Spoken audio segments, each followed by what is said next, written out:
And that's our first track for today. It is paying tribute to Palestine, since we are having a Palestinian artist here. Welcome in our studio, Hazem Jamjoum. Thank you, thank you. And today we are going to speak about an interesting event that was organized on the 10th in the B7L9 space.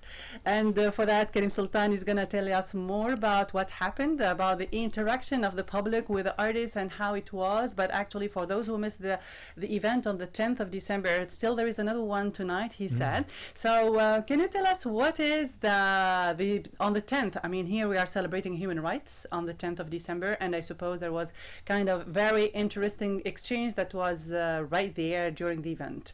Yes, so thank you so much for having me. It's good to be back. So for this period... Faithful guest of RTC. Yes, thank you so much again. But no, we have an ongoing program that's been going on for the past weeks and will continue into the beginning of next year around Palestine focus. For us, it's really important, you know, from the past few years, ever since B7L9 has started, to support artists from Palestine, to focus on kind of connecting the region as a whole, and especially for those near and far. And but the past weeks especially, we've been working with different artists, different musicians, speakers, thinkers. So Hazem, of course, joined us on Sunday, and you know, Hazem will give you a bit more about what the actual thing was. But just to give you a little bit about what's happening over the next little while. So actually tonight, Hazem is going to be speaking again at B7L9 around Palestinian song then and now, although I think it might evolve into actually, I won't spoil too much. So it's 6 o'clock today at B7L9 at B7L9 in Bahar al-Azraq. Follow us on Instagram, B7L9_Tunis. And then just a little bit about what's happening. So the next week we'll be continuing actually a music-oriented conversation with wonderful sound artist and composer Dirar Kalash, Christina Hasboun, who's a sonic agent involved in all kinds of music, organizing, and Sara Badr, who's an Egyptian-British artist, a very kind of forward-thinking electronic music artist. So next week is really about sort of the future of music. So we're going from the history and into the future over the next week. Yes, connecting the past and the future. And that's so fantastic. So having Hazem here, we are really curious about this artist, about this man who is actually a historian, but also a philosopher. You have a PhD in philosophy, if you can say. No, in history. In history? Okay. So it seems that you are working on a very special thing, which is making digital all the heritage, the music of the East and Western Mediterranean. East and South Mediterranean. So can you tell us about the work that you're doing, your passion about the music, and why are you so interested in preserving that? I mean, people are all the time, I mean, young people of your age, and even those who are listening to music are interested in modern type of music and adopting new ways. You are more attracted to the past and to the roots, and you are trying to make it more sustainable and everlasting. Yeah, I think in general in the Arab world, I don't think it's unique to the Arab world, but we are missing a bridge with our past sometimes. There's a very particular, almost kind of curated past that might focus on things like the Ayyubid era or the life of the Prophet, and might move through in each Arab country some kind of story about independence from colonialism. But then in terms of cultural production, we're actually really just have some superstars. So from Morocco to Iraq, people know Kulthum, Farid al-Atrash, Fairuz perhaps. We call them the Eternals. The Eternals, right? And so they're kind of consecrated but really it's kind of what, like 10 to 20 artists, and even somebody who considers themselves an aficionado, a sammi' of Arabic music, oftentimes they won't really be able to tell you more than those 10 or 20 artists, if that. And yet we had this massive recording industry, and we had incredible cultural production. And I know in the world of art and theater and poetry and literature, this is also the case. But in the realm of music, people love music and love to listen to music, and you know, this kind of cultural production is one of the ways that we connect with who we are. It's also one of the ways how we curate and who we decide to listen to actually really kind of also informs our sense of self as part of a collective. And one of the really important things to realize is that our grandparents and great-grandparents were a lot, even though it was harder to travel, even though It might have, things weren't as fast, and there weren't, maybe air travel wasn't accessible, and there wasn't really necessarily train travel from Morocco to Iraq and down to Oman and Yemen. Yeah, that would be a dream. Yeah, but however, people were actually a lot more mobile.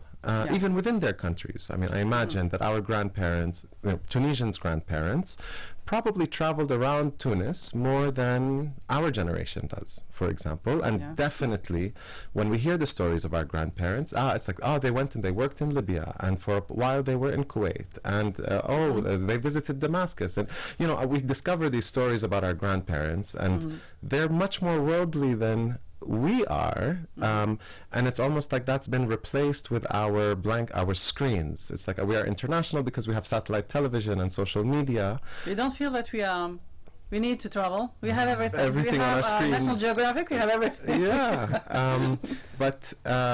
so for me, it's actually about the stories. It's the stories about how these things got recorded. Who are these people who are singing, who are recording, who are performing? And when we look into these stories, they are stories about the region. They are not stories about a particular thing that we now would call Jordan or Palestine or Tunis or Maghreb or Iraq. Yes. We have characters like Sheikh Ali Darwish, for example, who grew up in Halab, but then moved to Iraq and then moved up to Turkey and taught music there, and then went to Egypt for the Cairo Congress, and then came to Tunis and helped set up the Rashidiyya Academy and helped collect the Ma'luf, and became the preeminent scholar of al-Muwashshah al-Andalusi wal-Muwashshah al-Suri al-Halabi of his time, and then worked in the radio station in Jerusalem, and then went to Iraq and helped set up the Fine Arts Institute, where he was the professor of Nai, and helped set up Radio Baghdad, and then went back to Halab to pass away at the age of 80. All of these characters, when we look at also even just a place like Palestine, which wasn't a central place. This isn't Cairo, it's not Damascus or Halab, it's not Baghdad, but a city like Jaffa and a city like Haifa and a city like Al-Quds, Jerusalem, had cafes and had cinemas, and Kulthum performed, and Fatima Sirri performed, and Farid Al-Atrash performed, and Asmahan performed, and many people had stopped somewhere in their career, had a significant portion of their life spent in a place like Palestine, and also came to Tunis, and also we hear one of the things that got me really interested in this was when I first heard about the 1932 Congress of Arabic Music. And more people are learning about this, but when I first learned about it, there was maybe like 3 or 4 publications about this, and it was very little online. Maybe an article in Al-Ahram online that was still archived, and none of the images showing. And I kind of really delved deep into this and found out that there were Tunisian impresarios who went to Cairo to make contracts with particular singers they knew were going to be there, to bring them to perform in Tunis. We are discovering so much with you. We didn't know all these I mean, this is the thing. So it's these parts of our history that are not just because they happened in the past and we didn't know them, we should know them. It's that actually these stories tell us that we've actually kind of, as we've really dug in to a kind of national history, which in Arabic we'd call a Qutri history, so down to the Tunis, Palestine, Jordan, Iraq level, we begin to really lose sight of the fact that actually there was a lot more mixing, there was a lot more mobility, there was a lot more fluidity. People were interested in each other's stories, listening to each other's music. We still have this phenomenon of listening to each other's music. There are no barriers with culture and music. Yeah, but it was the high age of colonialism. There was a high age of mobility restriction, and yet this wasn't the only reason people traveled. For example, we find out that people from all over the Arab and Muslim world went to Libya to fight against the Italians in 1911, 1912. Yes. We find out that people came to Palestine to fight with the revolution against the British occupation in the 1930s. A real sense that we all belong together, and that we have this kind of collective and shared identity, and that for various reasons that we can talk about, and some maybe we can't talk about, we now really consider these borders very real, these very new maps, and we'll wear them as necklaces around our necks and put them on our t-shirts, and so I find that this kind of like music and sound recording in general, not just music, also the comics, also the political speeches, also the Quranic recitation, they all contain beautiful sounds, but also, if you kind of dig, just a little bit below the surface or deep below the surface, stories. And these are the stories that should make up who we are. But because we've lost these stories, we've lost part of who we are. But then there's this other aspect, which is that the technology of sound recording produces these objects where the sounds are stored, this information is stored, that actually deteriorate over time. And it's not just physical and chemical deterioration. It's that it's sitting in your grandmother's, in a box in your grandmother's basement. It's sitting in a suitcase and somebody passes away and somebody says, oh, what is this? We don't need it. Throw it to the antique shop, throw it in the garbage. And this is the recordings themselves, not to mention all of the documents and texts and diaries and photographs that will tell us more about these stories, that sometimes we don't realize what the value is, right? And this is, it's not just about music. There's a whole era, for example, where people were throwing out incredibly beautiful furniture and buying plastic tables. Yeah. My God, yeah. Yeah, and so really there's this kind of similar moment where in the kind of, I guess, the mid-century into the 70s and 80s, where everything coming from Europe and North America was flashy and shiny and special seeming, and we start to look down on older things, and we want to be modern. Older and local things. And local things, exactly, exactly. And so we lose stories, we lose the know-how of how some of these things are made, and I think, I mean, you started by saying young people, they want the modern, they want the electronic, but also I think just as much, we find young people really yearning for the old. Yes. Because we feel like there's a bridge that should have been there that wasn't built, or that was built and was destroyed. Yes. And so there is sometimes a need to reconnect with your past and to listen to those songs that your mothers and fathers listened to, and you say, oh, how boring they are. But finally, at one moment in your life, you find, oh, that's so beautiful. We change, people change, and even our tastes change. And coming to the meeting that you had with the public on the 10th, what happened? What is the miracle that happens there? Because I suppose those who came, they were curious about this very specific and special session where they are going to learn something different. So it's not music, it's not choreography, it's not painting, it's something different. Listening to some audios, but also they can have the opportunity to ask you about certain questions. So can you tell us about that symbiosis that happened during that meeting? Most certainly. It was a really, really special session. I think we were there for about 3 to 4 hours. And I decided to, for a long time I've been thinking about this, and this was fine, and thank you to the Kamal Lazar Foundation and to B7L9 Art Station, Bahluq. Yeah, I used to use that word. For giving me the opportunity to put my thoughts together into this listening session. So for most people, if you say the monologue as an art form, they will think about opera and musical theater of a particular kind of almost like romantic song where the vocalist, a solo vocalist, will do a monologue. So, and it will be a very kind of emotional, there'll be a kind of expression of the inner feelings and thoughts of the artist. For some reason, that's still not clear to me actually, sometime in the late 19-teens, early 1920s, people involved in musical theater start to label a new kind of song as a monologue. So even in the Arabic music tradition, in the Arabic music history in the 1920s and 30s, there are 2 different genres called monologue. You have the monologue that's taken from the European monologue, and people like Muhammad Abdul Wahab are very big on this. And it's this almost like an aria. It's a kind of, it's that thing about sort of the expression of inner thoughts and feelings. But then there's another genre that people call the monologue, which is a let's see. I basically have identified several rules of what makes a monologue a monologue. 1, it's sung in the darija. It's sung in the vernacular. 2, it plays with language. 3, it uses satire and humor and wordplay and puns, and oftentimes moving between languages. One of the things that we've lost is that, especially along the Mediterranean coast, port cities like Tunis, Algiers, Jaffa, Beirut, Ladiqiyya, Halab by extension, were very pluralistic, multicultural is the word that people will use now, and multilingual, polyglot.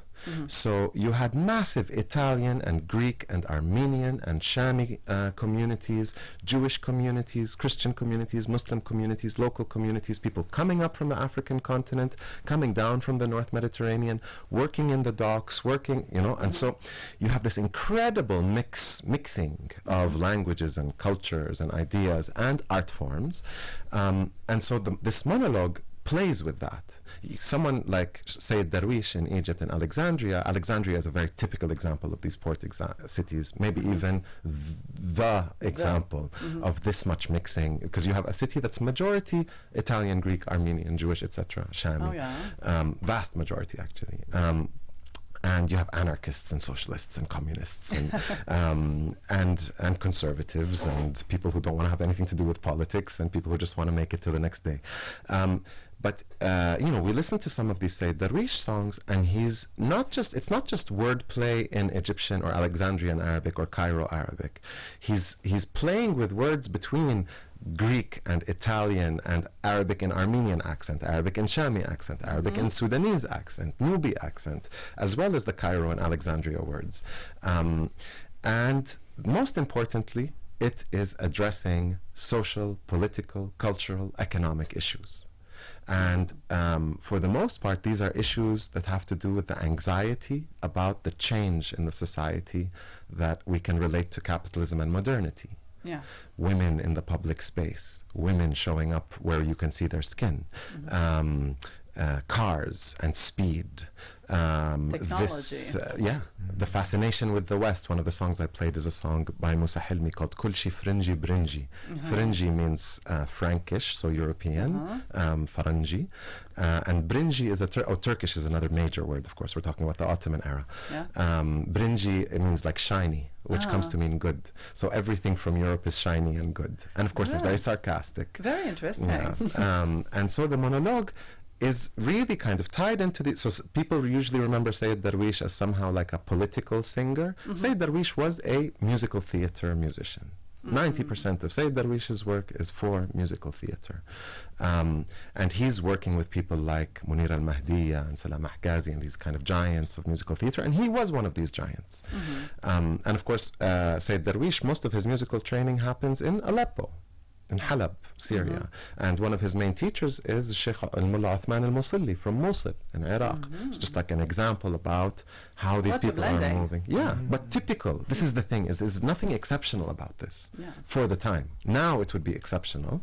And especially when we see all of the talk about Sayyid Darwish as the father of Egyptian music and the father of this and that, a rewrite, because his song becomes the Egyptian national anthem and he's adopted as somehow like Egypt only.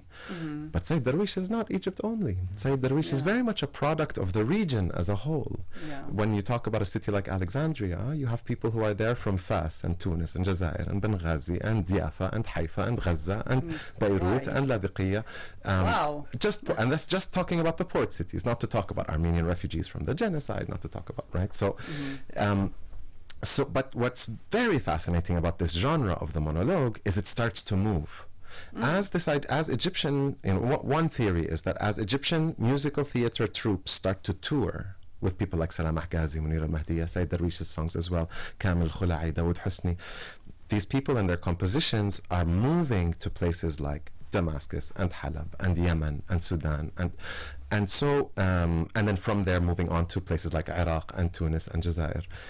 What you have is people get inspired. Young people see this and say, wow, we can do something like this. And even though in many cases it starts off as people trying to copy Sayyid Darwish. So we have an artist called Omar al-Zaini in Lebanon, and it's not yet Lebanon, it's Beirut, part of Syria. Omar al-Zaini, when you hear his earliest recordings, you think maybe this is Sayyid Darwish. If you don't see the label, you don't know what the song is, you say, this must be Sayyid Darwish. You look a little bit deeper, Omar al-Zaini was inspired by Sayyid Darwish. obviously from these recordings, but begins to develop in a Lebanese dialect. It's almost as if Sayyid Darwish is singing a Lebanese song. But here you have this, and he's actually very anti-French because the French are occupying Syria. My God, we feel like it is a lesson of history today. Well, it's so this amazing. Is what happens when you invite a historian on the radio. Yeah, good. So, can you tell us what happened on that day? I mean, what type of music did you make them hear or listen as a listening session? What type of audio did you, and what type of questions come to you? Because I suppose many of them, they don't understand. I mean, what's laying behind the music itself? What's laying behind? What's the message behind that audio itself? Yeah, well, so the kinds of stuff I played was I started off with Sayyid Darwish, and then I played someone like Omar al-Zaini, an early recording where he sounds exactly like Sayyid Darwish, and told the story of how he basically for most of the 20s is performing under the name Hunayn, because that was the name of the character he played in a play called Jabir Atharat al-Kiram. And then I played monologues from Yemen and Iraq and Palestine and Syria. Are they famous audios? I mean, people, they know these music? Or no, I mean, some maybe, or some people know. So, for example, the greatest monologue singer in Iraq, my father knew him. So actually, my father had a big cassette collection, but the only cassette he ever gave me by hand was this Iraqi monologue singer. So some people know, but it's not something where, I mean, even if you search some of these names on the internet, you're not going to find much. Oh, yeah. And if you search in the books, you're not necessarily going to find much, depending. So I played these kinds of songs and showed how it's moving, and I showed how, first of all, musically, we usually, when we talk within musicology, when we talk about a genre, we're talking about formal rules. So, you know, what kind of structure, what kind of tempo, what kind of instrumentation. But with the monologue, it's not that kind of genre. Actually, it's a kind of genre where you take those, I call them rules, these kind of guidelines of what makes a monologue a monologue. You know, politics, play with language, use of vernacular, etc., and satire and humor. But then when you listen to the actual music, it's a Yemeni song in Yemen. It's a Palestinian zajal in Palestine. It's in many cases, it's things that sound like they could be from anywhere in the world.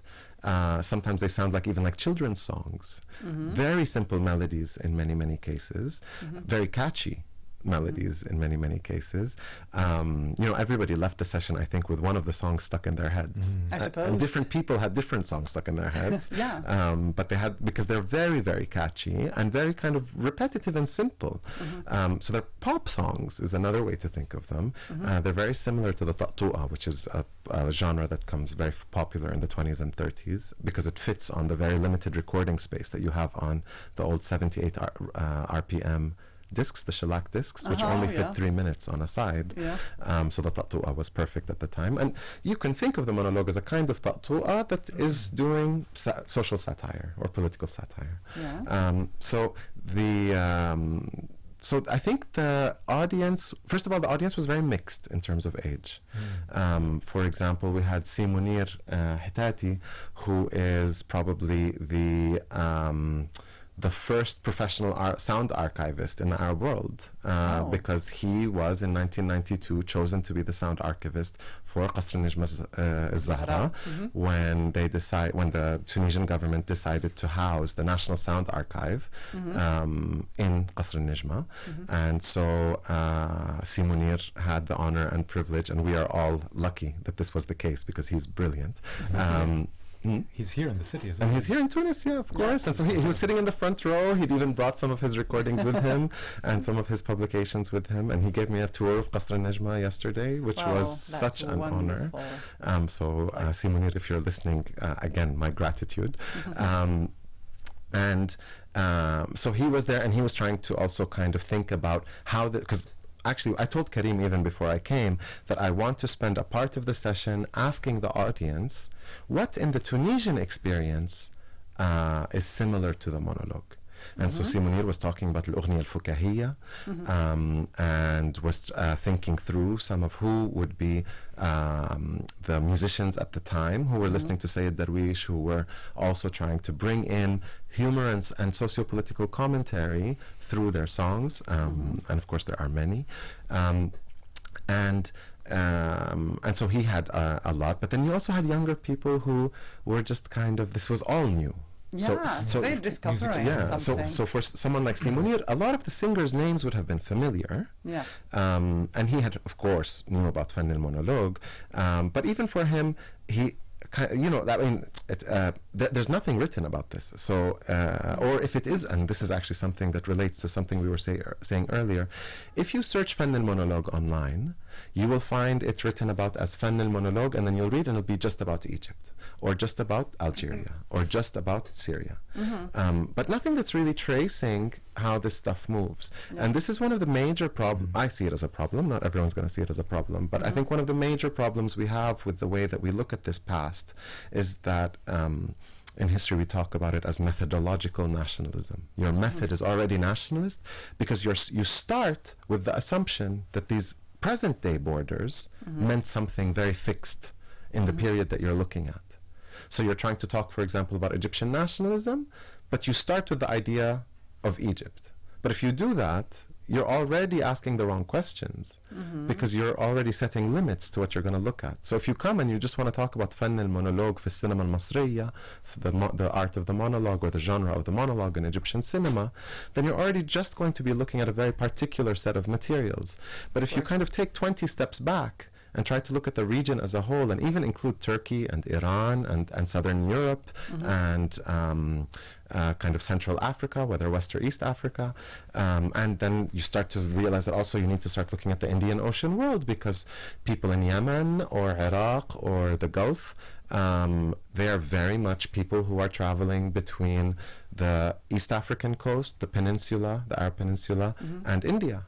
Yes. This Indian Ocean is its whole kind of like thousands of year old trade networks and cultural networks, right? So, so if you take these steps back, you start to get a very different kind of picture. You start to realize, for example, that the very first sound recording artists from the Gulf recorded in Bombay. They didn't record in Egypt or in Baghdad.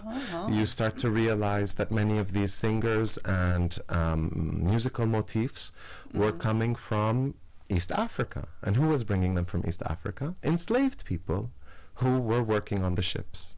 Yes. And so you start to look at the biographies of some of these singers and realize that some of them were still enslaved. We talked about during the session about a Bahraini singer called Dahi bin Waleed, who spent his entire life legally enslaved. My God. I need a whole day talking about this history. It's so interesting. That's a kind of exchange. Wow. Yeah. So history doesn't need to be boring, I was folks. expecting to spend 15 minutes, but in fact we are having 10 minutes left. So the meeting was very enriching for those who were present, I suppose, on the 10th. And I was really curious about these young people who have been there and who didn't know anything about monologue, and they were probably asking questions to understand more, so they had all that history. You opened their eyes about a whole new knowledge that they have. Yes, and I'm sure, at least if I've been present there, I'm sure they are going to Google plenty of things just to know more about what happened during that time to create all this blending. In fact, we are one small village. There are no boundaries, there are no limits, there are no frontiers. Coming to today's session, so what are you going to plan with your audience who is coming? And I suppose they are going to come in big numbers after this interview. They are going to ask plenty of questions. Let's meet that man talking about people traveling here and there. Nobody is Egyptian finally. So we have so many layers in our identity. Yeah. Well, I was asked to speak about kind of music and Palestine. And so I think I want to talk about the history of Palestine. I think this is a moment where we can take an opportunity to learn more. I think especially for many Arabs and Muslims around the world, we are born into support for Palestine, but that doesn't necessarily translate into a kind of understanding of what exactly is going on. And it can seem quite complicated once you try to scratch the surface. What is the West Bank? What is the Gaza Strip? What is the Palestinian Authority? What is the PLO? What are all of these stories? stories. What are the names of the cities that are disappearing now? Palestinian names, and they are putting Israeli names. Yeah, exactly. Yes. And so I'd like to use tonight's opportunity to talk about some of these things. This is a history that I had to learn.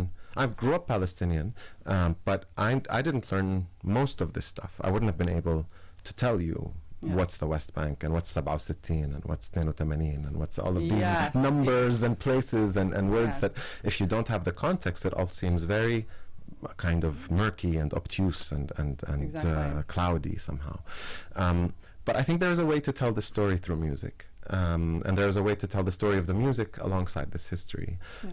And Palestine was a very special place musically. Actually, all of our cities were very special places. Tunis is an incredibly special place musically. Yes. But I truly believe that Tunisians are more interested to learn more about Palestine in these times. We are feeling so close. We are so. We feel a wave of solidarity coming with Palestinian people that we are curious to know how these people have strong feeling of, I don't know, there is something very, very special that you are sharing in these days about, let's say, the fight, the perseverance, the strong will to be there and to keep on to your land. So there are plenty of ideas, but also plenty of cultural aspects that are really interested to know more, apart from the fact that it has been colonized for so long and it has been deprived of their rights for so long.